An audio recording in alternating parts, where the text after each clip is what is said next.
Hello everyone, Jester Bell is back with another video talking today about the reaction to 3 recent trailers we've gotten to our superhero. One is from Disney, and what connects all these movies is they're both all supposed to be about girl power in some way. I'm talking about Wonder Woman, Black Widow, and Mulan. Now, girl power when it comes to movies is really controversial now because it's been done wrong so many times. You know, we've got Rey and Captain Marvel who are really just these perfect characters who don't really have anything interesting about them, and they're really just presented as these are our strong female icons and you will think of them as such, rather than characters that, you know, give the audience time and give them evidence to believe that these are strong characters, you know, through the struggles they go through and, you know, their personality changes and, you know, they just want us to believe, you know, these are your strong feminist icons because we said so. But the difference between those bad characters and the bad way they are done in movies, Wonder Woman, Black Widow, and Mulan are icons to us because they were actually built up that way. We actually were given stories that made us believe in them as strong female characters. So I would consider these 3 movies conceptually as the strong female icon done right, the girl power icon, which I love it when it's done right. But I want to talk about my reaction to each one of these trailers, worst to best, what I think they did well and what they didn't do well. And unfortunately, for my worst, I'm going to have to say Black Widow, and this is really unfortunate for me because I've been asking for a Black Widow movie for so long. She was my second favorite character in the MCU, just next to Iron Man. She was great in the Avengers, and in Winter Soldier she was at her best. I love the way the Russos do her. I gotta be honest though, she really has been mishandled in the MCU, despite how much I like her character. Age of Ultron really subverted her for me and made me not invest as much in her for a while because she had this story which is all about her trying to overcome her past and make up for it. It was this big redemption. And then Age of Ultron, instead of going back further into that as it teased it would, it just made it all about how she was in love with Bruce all of a sudden. And it was really just Joss Whedon seeing this connection for himself and just spending the entire movie arc with those 2 characters trying to convince us of it. And it was just so rushed, and I could talk about a whole nother video breaking down why that really tore down the character for me. And unfortunately, after Age of Ultron, Civil War and Infinity War couldn't really develop Natasha anymore because it got swept up into the wider MCU. We finally got her back in Endgame, and I really liked the way she was done there. I even liked her ending, and I thought it was, you know, appropriate for what her character is supposed to be. But then it felt premature because we had spent so much time, you know, not really developing her, doing her in the correct way, not sticking with her core story. But I'm still interested in her character. I still really like her story from the comics and from the good movies that she's been in the MCU, like, again, Winter Soldier. And even though I think that this movie should have come before Endgame, I'm still glad we have it. And I love that we have the opportunity to finally go into her lore and, you know, have it be no more secrets with this character. Unfortunately, the trailer has left me really underwhelmed. It just was filled with a lot of generic dialogue, generic fight scenes, and really muddy colors. We're going to talk about how Wonder Woman has really saturated and interesting colors and really goes in with its 80s aesthetic. But Black Widow just looks really dull and really bad dialogue. And we see the other characters come in. And I'm glad we're finally getting these characters like Iron Maiden and Red Guardian. But then, of course, Red Guardian just comes on and makes just some dumb jokes.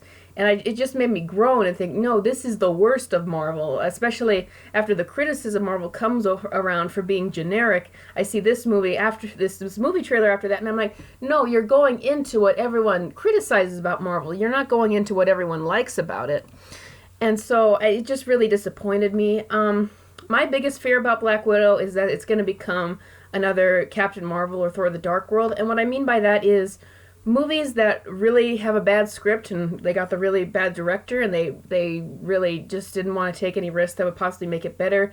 And so then Kevin Feige as producer comes in and glosses them over, not making a good movie, but just making a passable one. You know, one that the mainstream audiences, casual audiences, aren't going to be offended by. You make an unoffensive movie. Maybe people won't like it. They'll just wait till the next one. And I don't want that to happen with Black Widow, but I'm really concerned about it right now. The only thing I really liked in the trailer is I think Scarlett Johansson looks really good.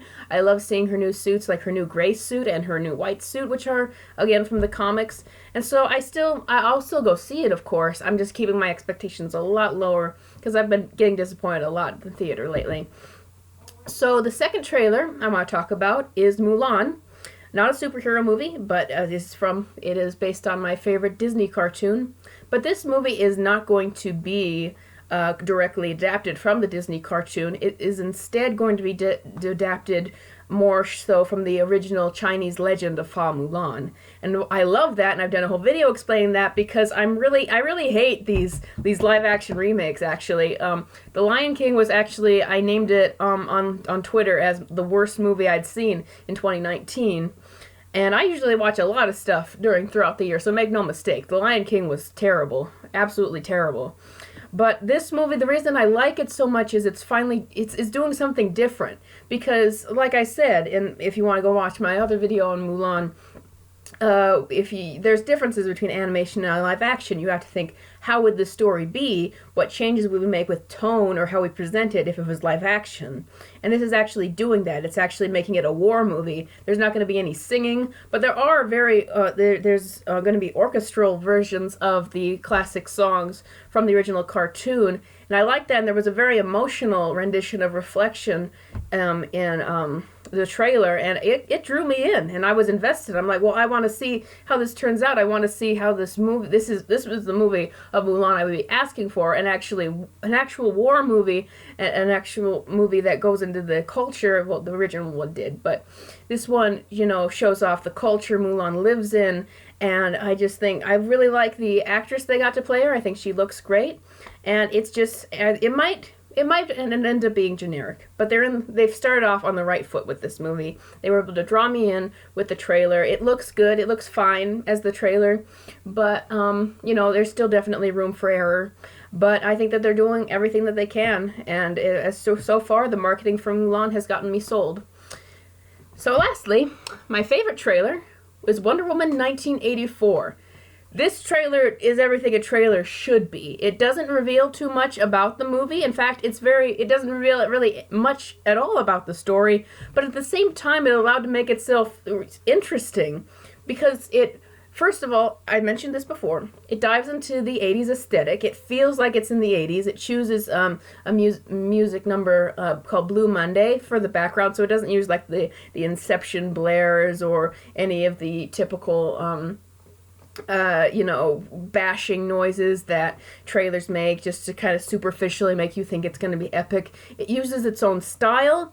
Gal Gadot is just amazing. I mean, I don't know how she is in real life. I just think that in terms of a public persona, she's kind of made herself Wonder Woman to the world with this very soft-spoken, very feminine, and very gentle kind of personality Gal Gadot presents. And I just watched the Brazil Expo. Maybe it's not called Expo, but in the convention in Brazil, she comes out and everyone is just thrilled to see Gal Gadot, and it just reminded me of what an icon she is in herself, and she's just perfect for Wonder Woman. She's just the kind of the perfect superhero. I watch this trailer and I see a superhero movie. I see a character I can actually root for. I see a character with some vulnerabilities. There are little tease with Wonder Woman saying her life really isn't perfect. She has other desires. So she's a fully three-dimensional character. We get to see Steve Trevor back. Chris Pine is an amazing actor. I'm so glad they brought him back.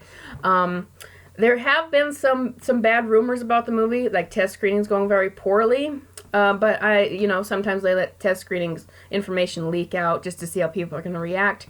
I don't think that they will make this as bad as what I did read from that test screening. I think they can make changes there. I don't think it's going to turn out bad. One thing that did get revealed from that test screening is that Wonder Woman is going to swing on lightning, and that people hated that. But that was one of the things people loved about the trailer. She swings on lightning, and oh my goodness. And I just love that. It doesn't make too much sense now. I'm sure we'll get more context in the movie. But I like how Patty Jenkins really lets her imagination go and plays with these fantastical characters. We get action scenes in this trailer that actually make me excited, like when Wonder Woman flips over a car and you see her flying through the air, and it just makes you excited to see what's going to happen and what kind of feats these characters are going to do. And so it just, as you can tell, everything, like the colors are they're very vibrant, and it's just wonderful to see. Gal Gadot looks like straightly ripped out of a comic, and she doesn't look silly, she looks great. And so everything about it just makes me excited. It reminded me of why I love superheroes so much. It reminded me of the drama involved and the heart involved and the excitement involved, in the deeper elements, when you got character conflict and the character arcs, and the superficial elements in the action and the things, the creative things they do with these characters, like swinging on lightning or pulling the bullet out of a gun and just to bash it off. It just had all the elements I could have asked for in a superhero movie trailer, and it's now become my #1 most anticipated movie of next year, like across the board. I don't think there's any other competition than Wonder Woman 1984. This is a movie that took risks, and so we had some troublesome rumors about that again. And who knows, I'm hoping I don't eat my words and it turns out terrible. I think that they would make some changes to make sure it's good. So far, all the risks it's taken look amazing. I hope it turns out as amazing as the trailer does. And I will give my review of it when it finally comes out. So thanks for watching, and I hope you watch all these movies too in 2020. I think I will do another video talking about all the great superhero movies we've gotten over the last decade. Maybe some of the worst, but I'll talk about the great ones definitely. Thanks for watching. See you next time.